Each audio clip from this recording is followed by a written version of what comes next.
నాకు ఇప్పుడు అనిపిస్తుంది, ఇప్పుడు బీజేపీ చేయాల్సినంత గతంలో చేయలేదు. ఇప్పుడంటే ఈ అలయన్స్లో భాగంగా కొంత సానుకూలంగా ఉంది.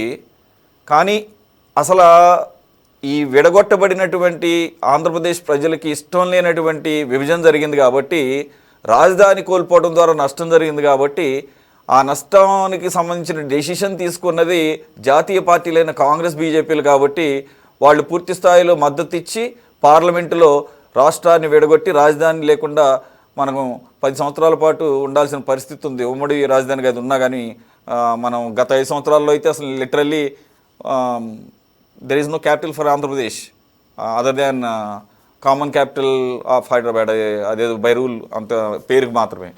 మరి అనుకున్నప్పుడు ఈ చట్టబద్ధత తీసుకురావడం ద్వారా దేశంలో ఏ రాష్ట్రానికి లేనటువంటి ఒక స్పెషలైజ్డ్ రికగ్నిషన్ దీనివల్ల వస్తుంది. ఇది క్యాపిటల్ విషయంలో కేంద్ర ప్రభుత్వం పార్లమెంటు చట్టం. దీని ద్వారా ఏమన్నా కేంద్రాన్ని గ్రిప్లో పెట్టచ్చు అంటే నిధులు పూర్తి స్థాయి రాజధానిని కట్టాల్సినటువంటి పూర్తి చేయాల్సినటువంటి బాధ్యత కేంద్రం అయినా కానీ తీసుకోలేదు కాబట్టి ఇప్పటివరకు తప్పించుకుంది కాబట్టి ఈ రకంగా కూడా ఏమన్నా ఉపయోగపడే అవకాశం ఉందా? నమస్కారం అండి సురేష్ గారు, మీకు ప్యానల్లో ఉన్నటువంటి మిత్రులకి నమస్కారం. అదేవిధంగా మన యొక్క టీవీ వీక్షకులందరూ కూడా వ్యూయర్స్ కూడా శుభ సాయంకాలం. మనం ఈ అంశం మీద చాలాసార్లు డిబేట్ చేసుకున్నాం. అంటే ఆంధ్రప్రదేశ్ ప్రజల యొక్క దురదృష్టం కానీ లేదు గ్రహచారం అనే కానీ 2019లో ఒక రాజకీయ పార్టీ ఆంధ్రప్రదేశ్లో అధికారం రావటం మూలంగా ఈ రాజధాని మీద అనేక రకమైనటువంటి టర్నింగ్ మలుపులు తిరిగినటువంటి పరిస్థితి. అల్టిమేట్గా మనం ఒక రాజముద్ర వేయించుకోవాల్సినటువంటి ఆవశ్యకత కూడా ఏర్పడినటువంటి పరిస్థితి. వాస్తవంగా 2014 ఎన్నికల తర్వాత రాజధానిని ఎక్కడ ఏర్పాటు చేయాలనేది ఏపీ ఆంధ్రప్రదేశ్ రాష్ట్ర పునర్విభజన చట్టంలోనే సెక్షన్ 6 ప్రకారం ఎక్స్పర్ట్ కమిటీని నియమించి ఆ ఎక్స్పర్ట్ కమిటీ యొక్క సూచనలను పరిగణలో తీసుకుని స్టేట్ గవర్నమెంట్ అనేది వయబిలిటీని బట్టి ప్లేస్ నిర్ణయం తీసుకునేటువంటి పరిస్థితి దాంట్లోనే ఆ చట్టంలో ఇచ్చి అప్పటి వరకు కూడా రాజధానిని ఫుల్లీ కన్స్ట్రక్షన్ అవ్వాలని టైం పడుతుంది కాబట్టి సెక్షన్ 5 ప్రకారం 10 years కామన్ క్యాపిటల్ మనకి హైదరాబాద్ ఇచ్చారు. అదంతా కూడా మనందరికీ తెలుసు. సరే, ఆ మారిన పరిస్థితుల దృష్ట్యా మనం ముందే ఆ రోజున ఉన్నటువంటి గవర్నమెంట్ ముందే ఇక్కడికి విజయవాడ షిఫ్ట్ అయిపోయి పరిపాలన సాగించడం, తర్వాత అసెంబ్లీ, సెక్రటరియట్, హైకోర్టు భవనాలు నిర్మించి పరిపాలన సాగించడం అనే పరిస్థితి చూసాం. అదే అసెంబ్లీలో ఆల్ పార్టీస్ కూడా, ఎందుకంటే రాజధానిని అమరావతిగా రాజధాని డిక్లేర్ చేస్తూ ప్రభుత్వం ఒక బిల్లును ప్రవేశపెడితే అన్ని రాజకీయ పక్షాలు, అంటే ఆ రోజున తెలుగుదేశం వైఎస్ఆర్ పార్టీ రెండే అసెంబ్లీలో ఉంది, ఆ రెండు కూడా ఏకగ్రీవంగా అమరావతి రాజధానిగా దానికి 30,000 చిల్లర ఎకరాలు కావాలని రెండు కూడా మద్దతు ఇవ్వటం, ఆ తీర్మానం పాస్ చేసి సెంటర్కి వెళ్ళటం జరిగిన పరిస్థితి మనందరికీ తెలుసు. ఆ తర్వాత 2019 ఎన్నికల్లో కూడా ఎలక్షన్ ప్రామిసెస్ గా రాజధాని మీద ఏం లేదు, అమరావతి రాజధానికి కంటిన్యూ అవుతుంటే ఆ తర్వాత వచ్చినటువంటి జగన్మోహన్ రెడ్డి గారు కారణాలు ఏదైతే అవనాయి, మరి రాగద్వేషాలు అతీతంగా ఉండాల్సినటువంటి గౌరవ ముఖ్యమంత్రి గారు రాగద్వేషాలకు ప్రలోభాలకు గురై చేశారా, లేదు అంటే తాత్కాలిక మన యొక్క పరిపాలనా సామర్థ్యం ప్రజల యొక్క మనసును రంజింప చేయలేకపోతుంది అనేటువంటి ఆలోచనతో తాత్కాలిక భావోద్వేగాలను రెచ్చగొట్టి తద్వారా పబ్బం గడుపుకోవాలనే ఆలోచనతో చేశారో అది వారికే తెలియాలి. దాని మూల్యం వాళ్ళు ఆల్రెడీ చెల్లించేశారు.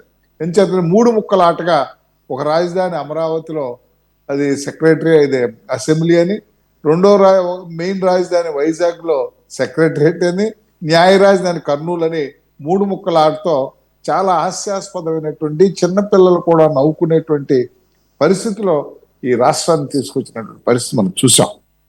ఇవాళ ఈ రాజకీయాల్లో ఏదైనా జరగచ్చు.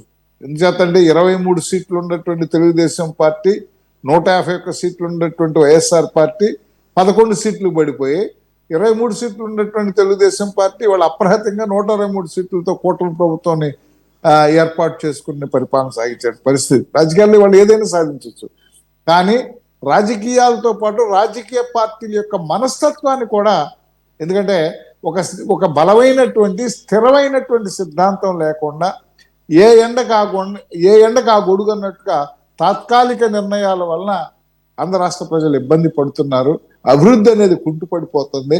ప్రపంచంలో ఎక్కడికి వెళ్ళినా మీ రాష్ట్ర రాజధాని అంటే ఏది అని చెప్పుకోలేనటువంటి దౌర్భాగ్యమైనటువంటి దమనీయ పరిస్థితి నుంచి ఈ రాష్ట్ర ప్రజల్ని, ఈ రాష్ట్రాన్ని కాపాడాలనేటువంటి ఉద్దేశంతో, దీనికి ఒక రాజముద్ర వేయించాలనేటువంటి ఆలోచనతో, ఏదైతే సెక్షన్ 5 క్లాస్ 2లో ఉన్నటువంటి there shall be a separate capital to Andhra Pradesh అనేటువంటి వర్డ్లో Amaravati is the capital of state of Andhra Pradesh అనేటువంటి వర్డ్ను చేర్చినట్టయితే, తద్వారా అది ఎట్టి పరిస్థితుల్లోనూ కూడా దాన్ని మళ్ళా మార్చడానికి వీలయ్యేటువంటి పరిస్థితి లేదు.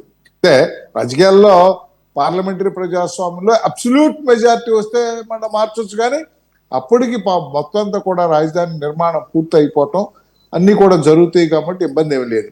ఇక్కడ రఫీ గారు చెప్పినా మీరు చెప్పినా అదనపుగా తీసుకుంటాం అనేది, ఒక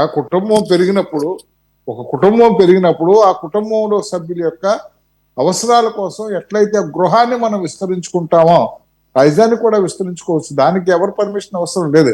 ఇవాళ ఉన్నటువంటి పార్లమెంట్లో ఇవాళకి లా మినిస్ట్రీ బిల్లు ప్రిపేర్ చేస్తుంది, క్యాబినెట్ అప్రూవ్ చేస్తుంది, పార్లమెంట్లో ప్రవేశపెడతారు. డిబేట్ జరిగిన తర్వాత పార్లమెంట్లో సునాయాసంగా కూడా, ఎందుకంటే పార్లమెంట్లో ఉన్నటువంటి పాలక పార్టీ ఎన్డీఏ కూటమి కానీ, ప్రతిపక్షం అయినటువంటి డెమోక్రాటిక్, అదే నేషనల్ డెమోక్రాటిక్ అదే కాంగ్రెస్ పార్టీ ఆధ్వర్యంలో నడిచేటువంటి కూటమి కానీ, ఈ రెండు కూడా అమరావతి రాజధానికి కంకణం బద్దులై ఉన్నటువంటి పార్టీలు కాబట్టి ఖచ్చితంగా కూడా అది బిల్లు పాస్ అవుతుంది. ఆ మేరకి ఆంధ్రప్రదేశ్ పునర్విభజన చట్టం సెక్షన్ 5 క్లాస్ 2లో అమెండ్మెంట్ జరిగి అమరావతి శాశ్వత రాజధానిగా ఆంధ్రప్రదేశ్కి వస్తుంది. ఆ వచ్చిన తర్వాత ఆ రాజధాని ఎక్కడెక్కడ ఏ విధంగా పెంచుకోవాలో, ఏ విధంగా లిమిట్ చేసుకోవాలో, ఎక్స్టెండ్ చేసుకోవాలో, ఎక్కడ ఏం పెట్టాలనేది it is the purely description of the state government. అప్పుడు ఉన్నటువంటి అవసరాలను బట్టి ఇక్కడ మనం ఏం చేస్తారంటే ప్రపంచలో ఒక తలదన్నేటువంటి రాజధాని, ఒక గ్రీన్ ఫీల్డ్ రాజధాని నిర్మించాలన్న ఆలోచనతో గౌరవ ముఖ్యమంత్రి వర్యులు చంద్రబాబు నాయుడు గారు 2014 నుంచి కూడా దీని మీద దృష్టి పెట్టారు. చాలా మంది ఏంటంటే ఏదో దాన్ని ఏమంటారు, బొమ్మలు చూపించి ఏ జంతర్ మంత్ర చేశారనే మాట అది యథార్థం కాదు. ఒక ఇల్లును కట్టాలంటేనే మనం ఎంత ఆలోచిస్తాం. ఆ ఇల్లును ఒక సిద్ధాంతి గారిని తీసుకెళ్లి మొత్తాన్ని ఇక్కడ చూపించుకుని ఏ విధంగా చేయాలి, ఎలా కట్టాలనే దానికి ఒక ఇల్లు నిర్మాణానికే 1-2 సంవత్సరాలు అవుతుంది. అలాంటి రాజధాని విషయంలో వచ్చేటప్పటికి లేట్ అయిందని మాత్రం నేనైతే అనుకోవట్లేదు. కేవలం గత ప్రభుత్వంలో చేసినటువంటి ఈ 3 ముక్కలాట వల్లనే ఈ అపహాస్యానికి గురయ్యాం తప్ప ఇంకోటి కాదు. ఈ రోజున వచ్చినట్టయితే మీరు ఇంకో అంశాన్ని కూడా దీంట్లో కూడా చేశారు. ఇవాళ మన యొక్క సపోర్ట్ మీద సెంట్రల్ గవర్నమెంట్ నిలబడి ఉన్నటువంటి వాస్తవాన్ని అటు సెంట్రల్లో రూల్ చేసేటువంటి బీజేపీ నాయకత్వంలో ఉండేటువంటి కూటమి ప్రభుత్వం కానీ, ఇటు ఆంధ్రప్రదేశ్లో ఉన్నటువంటి చంద్రబాబు నాయుడు గారి ప్రభుత్వం నాయకత్వంలో ఉన్నటువంటి కూటమి ప్రభుత్వం కానీ, ఈ రెండింటికి నగ్న సత్యం తెలుసు. దాని ద్వారా ఏంటంటే చంద్రబాబు నాయుడు గారు ఎట్టి పరిస్థితుల్లో కూడా రాష్ట్ర అభివృద్ధి కోసం, రాష్ట్ర సమగ్ర ప్రగతి కోసం, ఈ రాష్ట్రం మరలా గాడి తప్పినటువంటి రాష్ట్రాన్ని గాడిలో పెట్టడం కోసం సెంట్రల్ గవర్నమెంట్ మ్యాక్సిమం యూటిలైజ్ చేసుకునేటువంటి అదృష్టం, అవకాశం ఈ ఆంధ్రప్రదేశ్కి ఈ రోజు వచ్చింది.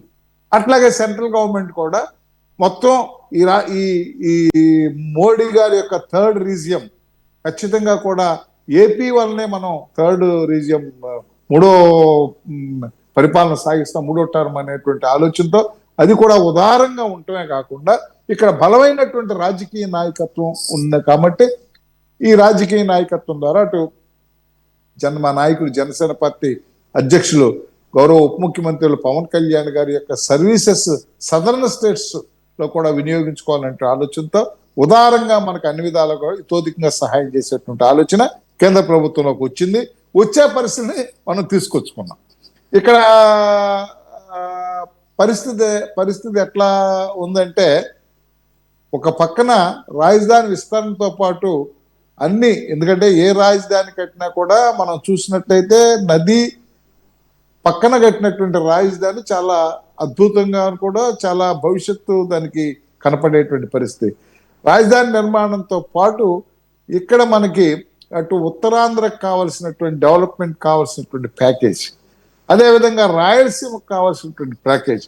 గతంలో మన చూసినటువంటి పునర్విభజన చట్టంలో కానీ రాజధాని ఏపీ రాష్ట్రాన్ని విడగొట్టేటువంటి సందర్భంలో పార్లమెంట్లో జరిగినటువంటి చర్చల సారాంశాన్ని కానీ మనం పరిగణలో తీసుకున్నట్టయితే విభజిత ఆంధ్రప్రదేశ్ రాష్ట్రం అన్యాయం అయిపోయింది. ఎందుకంటే ఎప్పుడు కూడా కొత్త రాష్ట్రానికి మంద కొత్త రాష్ట్రం అయిపోయింది. కొత్త రాష్ట్రానికి మొగ్గదశలో ఉన్నటువంటి రాష్ట్రానికి ఉండేటువంటి సాధక బాధకాల దృష్ట్యా ఆంధ్రప్రదేశ్ విభజిత ఆంధ్రప్రదేశ్ రాష్ట్రానికి పూర్తి ఆర్థిక స్వావలంబన తీసుకురావాలని, అక్కడ ప్రజలకు మెరుగైనటువంటి సౌకర్యాలు కల్పించాలన్న ఆలోచనతో అనేక రకాలైనటువంటి ప్రతిపాదనలు మనకు అప్పుడు వచ్చినాయి. అదేంటంటే రాయలసీమకి ఉత్తరాంధ్ర కూడా కోరాపు బుందేలు తరహా ప్యాకేజ్ ఒకటి ఇవ్వాలని, దానికి ప్రతి సంవత్సరం ఇన్ని వేల కోట్ల రూపాయలు ఇవ్వాలనేటువంటి ఆలోచన ఉంది. అది అమలు జరగల. దానికి గౌరవ ముఖ్యమంత్రి గారు ఈ రోజు శ్రద్ధ పెడతారనేటువంటి ఆలోచన మనం వింటున్నాం.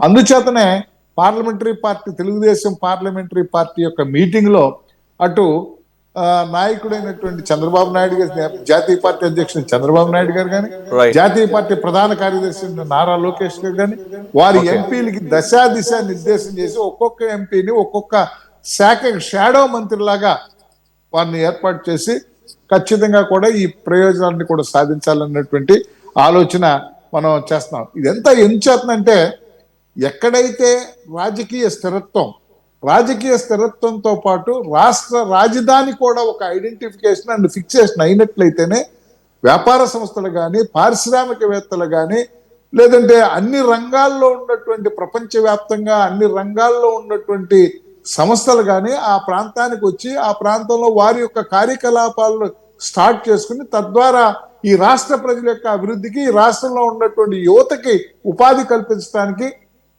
తద్వారా ఈ రాష్ట్రం యొక్క తలసరి ఆదాయాన్ని రాష్ట్ర బడ్జెట్ లో వారి యొక్క కంట్రిబ్యూషన్ కూడా మనం ఇతోధికంగా పెంపొందించేటువంటి పరిస్థితి కూడా ఉంటుంది. కాబట్టి ఈ రోజున రాజధాని మీద ఒక భద్రత, ఒక స్థిరత్వాన్ని కల్పించాల్సిన బాధ్యత కూటమి ప్రభుత్వానికి ఉంది. ఆ మేరకి ఇవాళ చట్టపరంగా కూడా చర్యలు తీసుకుంటున్నారు.